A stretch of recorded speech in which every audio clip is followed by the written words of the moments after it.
Hello, boys and girls. So, I will be reading the next two books from the book of The Tale of Despero. So, join me, if you will, as we travel down to the deep, dark dungeon. Book the second, Chiaroscuro. Chapter 16, Blinded by the Light. As our story continues, reader, we must go backward in time to the birth of a rat named Chiaroscuro, and called Roscuro, a rat born into the filth and darkness of the dungeon, several years before the mouse Despero was born upstairs in the light. Reader, do you know the definition of the word chiaroscuro? If you look in your dictionary, you will find that it means the arrangement of light and dark, darkness and light together. Rats do not care for light. Roscuro's parents were having a bit of fun when they named their son. Rats have a sense of humor. Rats, in fact, think that life is very funny. And they're right, reader. They are right. In the case of Chiaroscuro, however, the joke had a hint of prophecy to it. For it happened that when Roscuro was a very young rat, he came upon a great length of rope on the dungeon floor. "Ah, what have we here?" said Roscuro. Being a rat, he immediately began to nibble at the rope. "Stop that!" boomed a voice, and a great hand came out of the darkness and picked the rat up by his tail and held him suspended upside down. "Were you nibbling on Gregory's rope, rat?" "Who wants to know?" said Roscuro, for even upside down he was still a rat. "You smart alecky rat! You smart alecky rat, nibbling on Gregory's rope! Gregory will teach you to mess with his rope." And keeping Roscuro upside down, Gregory lit a match with the nail of his thumb. Tssst! And then held the brilliant flame right in Roscuro's face. "Ah," said Roscuro. He pulled his head back, away from the light. But alas, he did not close his eyes, and the flame exploded around him and danced inside him. "Has no one told you the rules?" said Gregory. "What rules?" "Gregory's rope, rat, is off limits." "So?" "Apologize for chewing on Gregory's rope." "I will not," said Roscuro. "Apologize." "No." "Filthy rat," said Gregory. "You black-souled thing. Gregory has had it with you rats." He held the match closer to Roscuro's face, and a terrible smell of burnt whiskers rose up around the jailer and the rat. And then the match went out, and Gregory released Roscuro's tail. He flung him back into the darkness.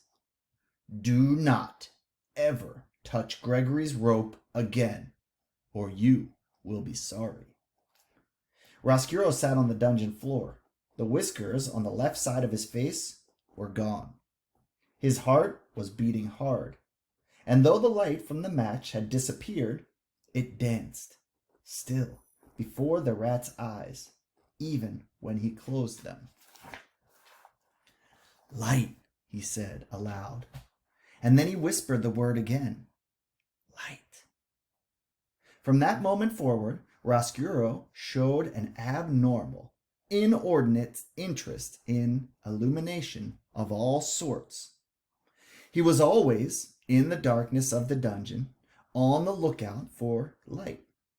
The smallest glimmer, the tiniest shimmer. His rat soul longed inexplicably for it. He began to think that light was the only thing that gave life meaning.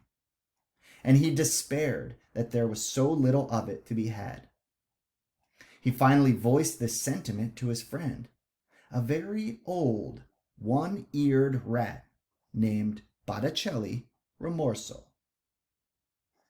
"I think," said Roscuro, "that the meaning of life is light." "Light?" said Botticelli. "Ha, ha, ha! You kill me! Light has nothing to do with it." "What does it all mean, then?" asked Roscuro. "The meaning of life," said Botticelli, "is suffering. Specifically, the suffering of others. Prisoners, for instance. Reducing a prisoner to weeping and wailing and begging is a delightful way to invest your existence with meaning." As he spoke, Botticelli swung from the one extraordinarily long nail of his right front paw a heart-shaped locket. He had taken the locket from a prisoner and hung it on a thin braided rope. Whenever Botticelli spoke, the locket moved. Back and forth it swung. "Are you listening?" Botticelli said to Roscuro. "I am listening." "Good," said Botticelli. "Do as I say, and your life will be full of meaning." This is how to torture a prisoner. First, you must convince him that you are a friend. Listen to him. Encourage him to confess his sins. And when the time is right, talk to him. Tell him what he wants to hear. Tell him, for instance, that you will forgive him. This is a wonderful joke to play upon a prisoner, to promise forgiveness. "Why?" said Roscuro. His eyes went back and forth, following the locket. "Because," said Botticelli, "you will promise it. Ha! But you will not grant it. You gain his trust, and then you deny him. You refuse to offer the very thing he wants: forgiveness, freedom, friendship, whatever it is that his heart most desires. You withhold." At this point in his lecture, Botticelli laughed so hard that he had to sit down and catch his breath. The locket swayed slowly, back and forth, and then stopped altogether. "Ha!" said Botticelli. "Ha, ha, ha! You gain his trust, you refuse him, and ha, ha, you become what he knew you were all along. What you knew you were all along. Not a friend, not a confessor, not a forgiver, but ha, ha, ha, a rat." Botticelli wiped his eyes and shook his head and sighed a sigh of great contentment. He set the locket in motion again. At that point, it is most effective to run back and forth over the prisoner's feet, inducing physical terror along with the emotional sort. "Oh," he said, "it is such a lovely game, and it is just absolutely chock full of meaning." "I would very much like to torture a prisoner," said Roscuro. "I would like to make someone suffer." "Your time will come," said Botticelli. "Currently, all the prisoners are spoken for. But another prisoner will arrive sooner or later. How do I know this to be true? Because, Roscuro, thankfully, there is evil in the world. And the presence of evil guarantees the existence of prisoners. So, soon there will be a prisoner for me?" "Yes," said Botticelli Rimorso. "Yes." "I am looking forward to it." "Ha, ha, ha, ha! Of course you are looking forward to it. You are looking forward to it because you are a rat. A real rat.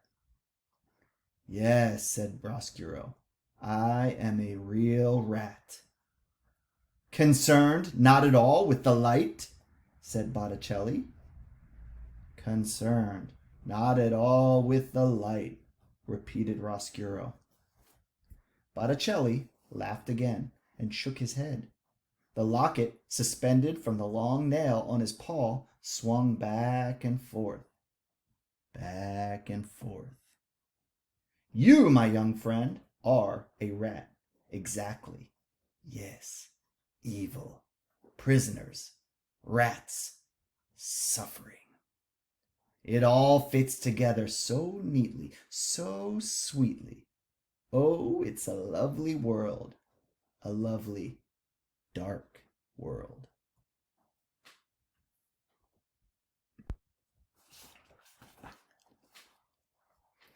Chapter 17. Small Comforts. Not long after this conversation between Botticelli and Roscuro, a prisoner did arrive. The dungeon door slammed, and the two rats watched a man being led by a king's soldier down the stairs into the dungeon. Excellent, whispered Botticelli. This one is yours. Roscuro looked at the man closely. I will make him suffer, he said. But as he stared up at the man, the door to the dungeon was suddenly flung open, and a thick and brilliant shaft of afternoon light cut into the dark of the dungeon. Ugh, said Botticelli. He covered his eyes with one paw. Roscuro, however, stared directly into the light. Reader, this is important. The rat called Chiaroscuro did not look away. He let the light from the upstairs world enter him and fill him. He gasped aloud with the wonder of it. Give him his small comforts, shouted a voice at the top of the stairs, and a red cloth was thrown into the light. The cloth hung suspended for a moment, bright red and glowing, and then the door was slammed shut again, and the light disappeared, and the cloth fell to the floor. It was Gregory the jailer, who bent to pick it up. Go on, said the old man, as he held out the cloth to the prisoner. Take it. You'll need every bit of warmth down here. And so the prisoner took the cloth and draped it around his shoulders, as if it were a cloak. And the soldier of the king said, Right then, Gregory, he's all yours. And the soldier turned and went back up the steps and opened the door to the outside world, and some small light leaked in before he closed the door behind him. Roscuro, however, stared directly into the light. Chiaroscuro, Botticelli. Did you see that? Roscuro said to Botticelli. Hideously ugly, said Botticelli. Ridiculous. What can they possibly mean by letting all that light in at once? Don't they know that this is a dungeon? It was beautiful, said Roscuro. No, said Botticelli. No. He looked at Roscuro intently. Not beautiful. No. I must see more light. I must see all of it, said Roscuro. I must go upstairs.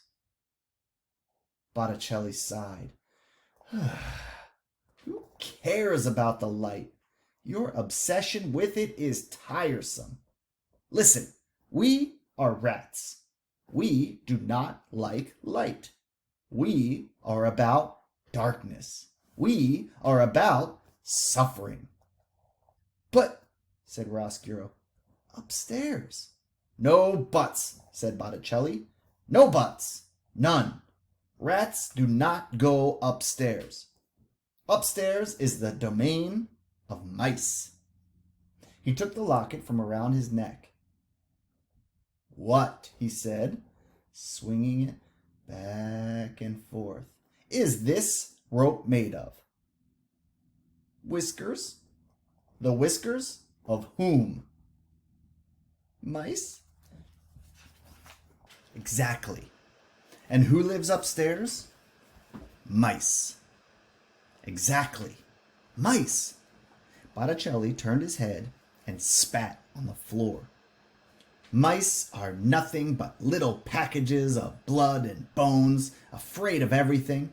They are despicable, laughable, the opposite of everything we strive to be. Do you want to live in their world? Chiaroscuro looked up past Botticelli to the delicious sliver of light that shone out from underneath the door. He said nothing. Listen, said Botticelli, this is what you should do. Go and torture the prisoner. Go and take the red cloth from him. The cloth will satisfy your cravings for something from that world. But do not go up into the light. You will regret it. As he spoke, the locket swung back and forth, back and forth. You do not belong in that world. You are a rat. A rat. Say it with me. A rat, said Chiaroscuro. Ah, but you are cheating. You must say, I am a rat, said Botticelli, smiling his slow smile at Chiaroscuro. I am a rat, said Chiaroscuro. Again, said Botticelli, swinging his locket. I am a rat. Exactly, said Botticelli. A rat is a rat is a rat. End of story, world without end. Amen. Yes, said Chiaroscuro. Amen. I am a rat. He closed his eyes. He saw again the red cloth spinning against the backdrop of gold. And he told himself, reader, that it was the cloth that he desired, and not the light. Chapter 18. Confessions. Chiaroscuro went, as Botticelli told him he must, to torment the new prisoner, and to take the red cloth from him. The man was sitting with his legs stretched out straight in front of him, chained to the floor. The red cloth was still draped over his shoulders.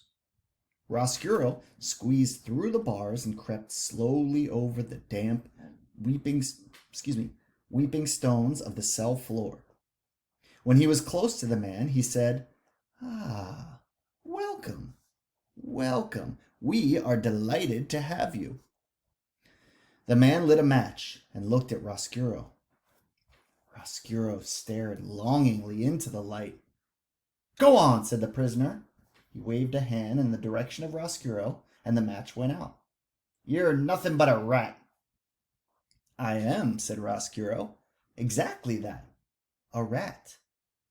Allow me to congratulate you on your very astute powers of observation. What do ye want, rat? What do I want? Nothing. Nothing for my sake. That is, I have come for you. I've come to keep you company here in the dark. He crawled closer to the man. I don't need the company of a rat. What about the solace of a sympathetic ear can provide? Do you need that? Huh? Would you like to confess your sins? To a rat? Are you kidding me? You're kidding, you are. Come now, said Chiaroscuro. Close your eyes.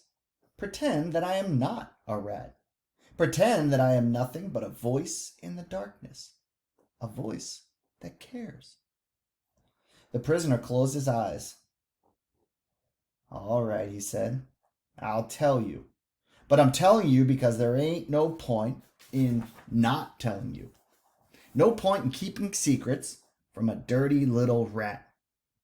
I ain't in such a desperate way that I need to lie to a rat. The man cleared his throat. I'm here for stealing 6 cows, 2 jerseys, and 4 Guernseys. Cow theft. That's my crime. He opened his eyes and stared into the darkness. He laughed. He closed his eyes again. But there's something else I done. Many years ago. Another crime, and they don't even know about it. Go on, said Chiaroscuro, softly. He crept closer. He allowed one paw to touch the magical red cloth. I traded my girl, my own daughter, for this red tablecloth, and for a hen, and for a handful of cigarettes. Said Chiaroscuro. He was not alarmed to hear of such a hideous thing. His parents, after all, had not much cared for him, and certainly, if there was any profit in it, they would have sold him. And then, too, Botticelli Rimorso, one lazy Sunday afternoon, had recited from memory all the confessions he had heard from prisoners. What humans were capable of came as no surprise to Chiaroscuro. And then, said the man. And then, encouraged Chiaroscuro. And then, I done the worst thing of all. I walked away from her, and she was crying and calling out for me, and I did not even look back. I did not. Oh, Lord, I kept walking. The prisoner cleared his throat. He sniffed. Ah, said Chiaroscuro. Yes, I see. By now, he was standing so that all 4 of his paws were touching the red cloth. Did you find comfort in this cloth that you sold your child for? It's warm, said the man. Was it worth your child? I like the color of it. Does the cloth remind you of what you have done wrong?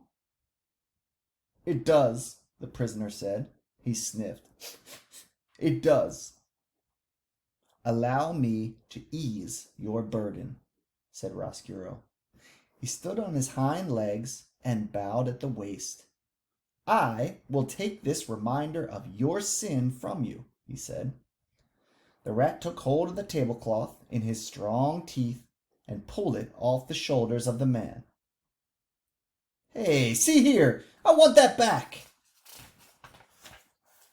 But Chiaroscuro, reader, was quick. He pulled the tablecloth through the bars of the cell. Whoosh! Like a magic trick in reverse. Hey, shouted the prisoner, bring that back! It's all I got! Yes, said Chiaroscuro, and that is exactly why I must have it. You dirty rat, shouted the prisoner. Yes, said Chiaroscuro, that is right. That is most accurate. And he left the man and dragged the tablecloth back to his nest and considered it. What a disappointment it was! Looking at it, Chiaroscuro knew that Botticelli was wrong. What Chiaroscuro wanted, what he needed, was not the cloth, but the light that had shone behind it. He wanted to be filled, flooded, blinded again with light. And for that, reader, the rat knew that he must go upstairs. Chapter 19. Light, light everywhere. Imagine, if you will, having spent the whole of your life in a dungeon. Imagine that late one spring day you step out of the dark and into a world of bright windows and polished floors, winking copper pots, shining suits of armor, and tapestries sewn in gold. Imagine. And while you are imagining things, imagine this too. Imagine that at the same time the rat steps from the dungeon and into the castle, a mouse is being born upstairs. A mouse, reader, who is destined to meet the light-bedazzled rat. But that meeting will occur much later. And for now, the rat is nothing but happy, delighted, amazed to find himself standing in so much light. "I," said Chiaroscuro, spinning dizzily from one bright thing to the next, "I will never leave. No, never. I will never go back to the dungeon. Why would I? I will never torture another prisoner. It is here that I belong." The rat waltzed happily from room to room until he found himself at the door to the banquet hall. He looked inside and saw, gathered there, King Philip, Queen Rosemary, the Princess P, 20 noble people, a juggler, 4 minstrels, and all the king's men. This party, reader, was a sight for a rat's eyes. Chiaroscuro had never seen happy people. He had known only the miserable ones. Gregory the jailer and those who were consigned to his domain did not laugh, or smile, or clink glasses with the person sitting next to them. Chiaroscuro was enchanted. Everything glittering, everything. The gold spoons on the table and the jingle bells on the juggler's cap, the strings on the minstrels' guitars and the crowns on the king's and queen's heads. And the little princess. How lovely she was, how much like light itself. Her gown was covered in sequins that winked and glimmered at the rat, and when she laughed often. Everything around her seemed to glow brighter. "Oh, really," said Chiaroscuro, "this is too extraordinary. This is too wonderful. I must tell Botticelli that he was wrong. Suffering is not the answer. Light is the answer." And he made his way into the banquet hall. He lifted his tail off the ground and held it at an angle and marched in time to the music the minstrels were playing on their guitars. The rat, reader, invited himself to the party.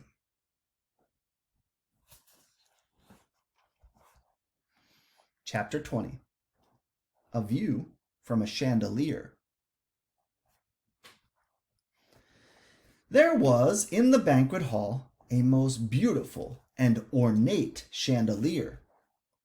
The crystals that hung from it caught the light of the candles on the table and the light from the face of the laughing princess. They danced to the rhythm of the minstrel's music, swaying back and forth, twinkling and beckoning. What better place to view all this glory, all this beauty? There was so much laughing and singing and juggling that no one noticed as Chiaroscuro crawled up a table leg and onto the table, and from there flung himself onto the lowest branch of the chandelier. Hanging by one paw, he swung back and forth, admiring the spectacle below him, the smells of the food, the sound of the music, and the light, the light, the light. Amazing, unbelievable. Chiaroscuro smiled and shook his head. Unfortunately, a rat can hang from a chandelier for only so long before he is discovered. This would be true at even the loudest party. Reader, do you know who it was that spotted him? You're right.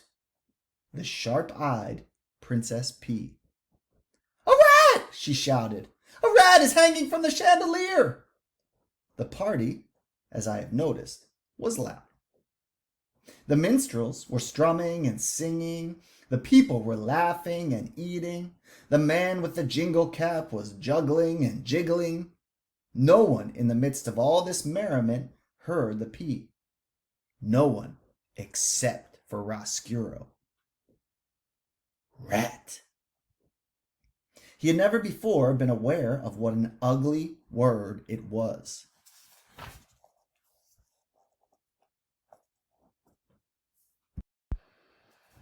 "A rat!" she shouted. "A rat is hanging from the chandelier!"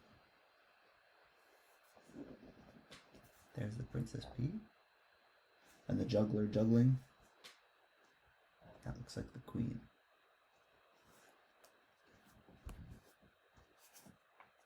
Rat. In the middle of all that beauty, it immediately became clear that it was an extremely distasteful syllable. Rat. A curse, an insult, a word totally without light. And not until he heard it from the mouth of the princess did Chiaroscuro realize that he did not like being a rat, that he did not want to be a rat. This revelation hit Chiaroscuro with such force that it made him lose his grip on the chandelier. The rat, reader, fell. And alas, he fell right directly into the queen's bowl of soup.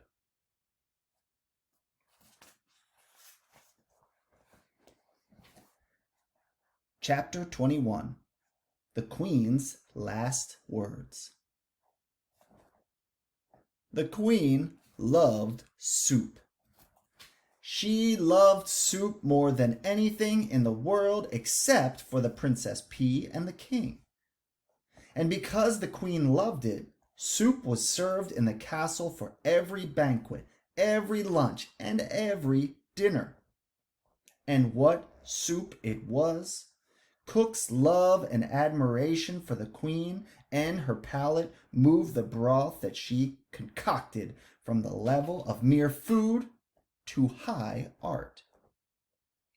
On this particular day, for this particular banquet, Cook had outdone herself. The soup was a masterwork, a delicate mingling of chicken, watercress, and garlic. Chiaroscuro, as he surfaced from the bottom of the Queen's capacious bowl, could not help taking a few appreciative sips. "Lovely," he said, distracted for a moment from the misery of his existence. "Delightful." "See," shouted the P. "See!" She stood. She pointed her finger right at Chiaroscuro. "It is a rat! I told you that it was a rat! He was hanging from the chandelier, and now he's in Mama's soup." The musicians stopped playing their guitars. The juggler stopped juggling. The noble people stopped eating. The Queen looked at Chiaroscuro. Chiaroscuro looked at the Queen. Reader, in the spirit of honesty, I must utter a difficult and unsavory truth. Rats are not beautiful creatures. They are not even cute. They are really rather nasty beasts, particularly if one happens to appear in your bowl of soup with pieces of watercress clinging to his whiskers. There was a long moment of silence, and then Chiaroscuro said to the Queen, "I beg your pardon." In response, the Queen flung her spoon in the air and made an incredible noise. A noise that was in no way worthy of a queen.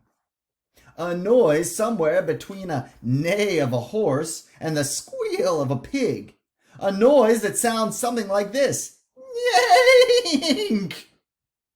And then she said, "There's a rat in my soup." The Queen was really a simple soul, and always, her whole life, had done nothing except state the overly obvious. She died as she lived. "There's a rat in my soup" were the last words she uttered. She clutched her chest and fell over backward. Her royal chair hit the floor with a thump, and the banquet hall exploded. Spoons were dropped. Chairs were flung back. "Save her!" thundered the king. "You must save her!" All the king's men ran to try and rescue the queen. Chiaroscuro climbed out of the bowl of soup. He felt that under the circumstances, it would be best if he left.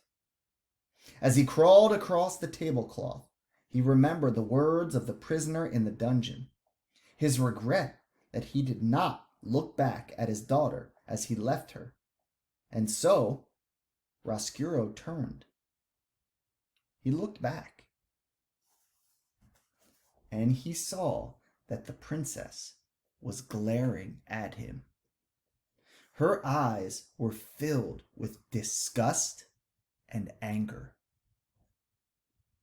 "Go back to the dungeon," was what the look she gave him said. "Go back into the darkness where you belong." This look, reader, broke Chiaroscuro's heart. Do you think that rats do not have hearts? Wrong. All living things have a heart, and the heart of any living thing can be broken.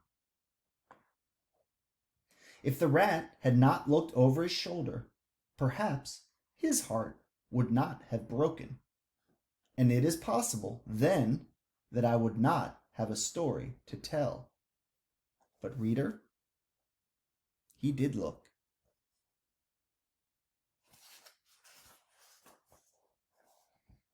Chapter 22. He puts his heart together again. Chiaroscuro hurried from the banquet hall. "A rat," he said. He put a paw over his heart. "I am a rat, and there is no light for rats. There will be no light for me." The king's men were still bent over the queen.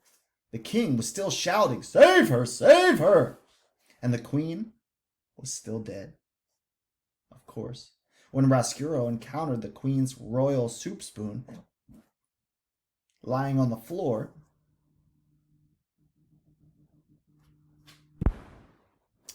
Chapter 22.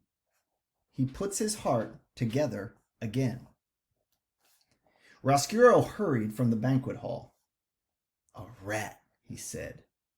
He put a paw over his heart. "I am a rat, and there is no light for rats. There will be no light for me." The king's men were still bent over the queen. The king was still shouting, "Save her! Save her!" And the queen was still dead. Of course, when Chiaroscuro encountered the queen's royal soup spoon lying on the floor, "I will have something beautiful," he said aloud. "I am a rat, but I will have something beautiful.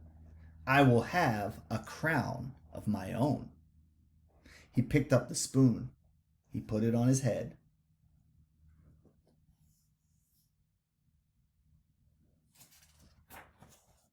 "Yes," said Chiaroscuro, "I will have something beautiful, and I will have revenge.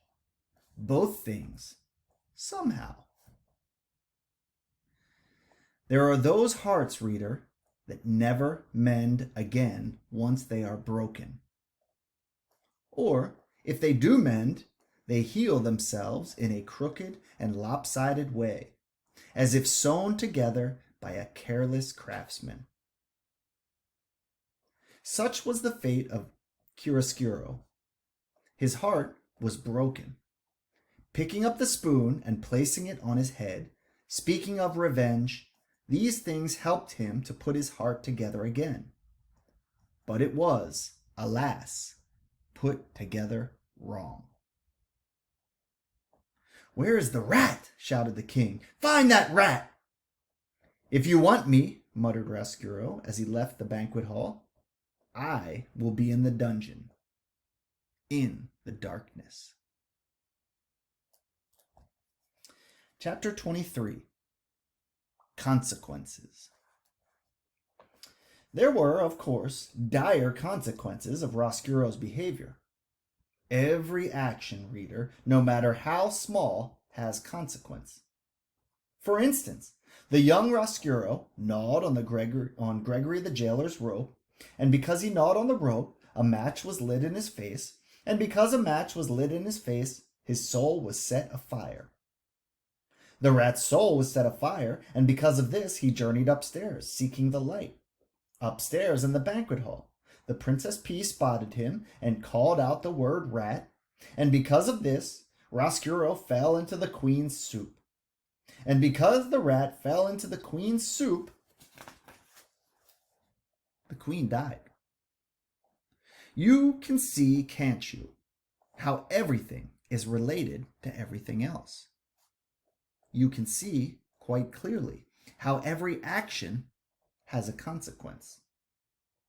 For instance, if, reader, you will indulge me and allow me to continue this meditation on consequences, because the queen died while eating soup, the heartbroken king outlawed soup.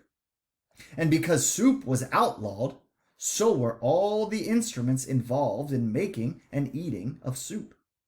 Spoons and bowls and kettles. These things were collected from all the people of the kingdom of Dor, and they were piled in the dungeon. And because Roscuro was dazzled by the light of one match, and journeyed upstairs and fell into the queen's soup, and the queen died, the king ordered the death of every rat in the land. The king's men went bravely into the dungeon to kill the rats. But the thing about killing a rat is that you must first find a rat. And if a rat does not want to be found, reader, he will not be found. The king's men succeeded only in getting lost in the dungeon's tortuous mazes. Some of them, in fact, did not ever find their way out again, and died there in the dark heart of the castle. And so the killing of all rats was not successful. And in desperation, King Philip declared that rats were illegal. He declared them outlaws. This, of course, was a ridiculous law, as rats are outlaws to begin with. How can you outlaw an outlaw? It is a waste of time and energy, but still, the king officially decreed that all rats in the kingdom of Dor were outlaws and should be treated as such. When you are a king, you may make as many ridiculous laws as you like. That is what being a king is all about. But reader, we must not forget that King Philip loved the queen, and that without her, he was lost. This is the danger of loving. No matter how powerful you are, no matter how many kingdoms you rule, you cannot stop those you love from dying. Making soup illegal, outlawing rats, these things soothed the poor king's heart, and so we must forgive him. And what of the outlawed rats? What of one outlawed rat in particular? What of Chiaroscuro? In the darkness of the dungeon, he sat in his nest with the spoon atop his head. He set to work fashioning for himself a kingly cape made out of a scrap of the red tablecloth. And as he worked, old one-eared Botticelli Rimorso sat next to him, swinging his locket back and forth, saying, "You see what comes from a rat going upstairs? I hope that you have learned your lesson. Your job in this world is to make others suffer." "Yes," muttered Roscuro. "Yes, that is exactly what I intend to do. I will make the princess suffer for how she looked at me." And as Roscuro worked and planned, the jailer Gregory held tight to his rope and made his own way through the darkness. And in a dark, dank cell, the prisoner, who had once had a red tablecloth and now had nothing, spent his days and nights weeping quietly. High above the dungeon, upstairs in the castle, a small mouse stood alone one evening as his brothers and sisters sniffed for crumbs. He stood with his head cocked to one side, listening to a sweet sound he did not yet have a name for. There would be consequences of the mouse's love for music. You, reader, know already some of those consequences. Because of the music, the mouse would find his way to a princess. He would fall in love. And speaking of consequences, the same evening that Despero stood inside the castle hearing music for the first time, outside the castle, in the gloom of dusk, more consequences drew near. A wagon driven by a king's soldier and piled high with spoons and bowls and kettles was making its way to the castle. And beside the soldier there sat a young girl, with ears that looked like nothing so much as pieces of cauliflower stuck on either side of her head. The girl's name, reader, was Migrisal, and though she did not yet know it, she would be instrumental in helping the rat work his revenge. End of the second book.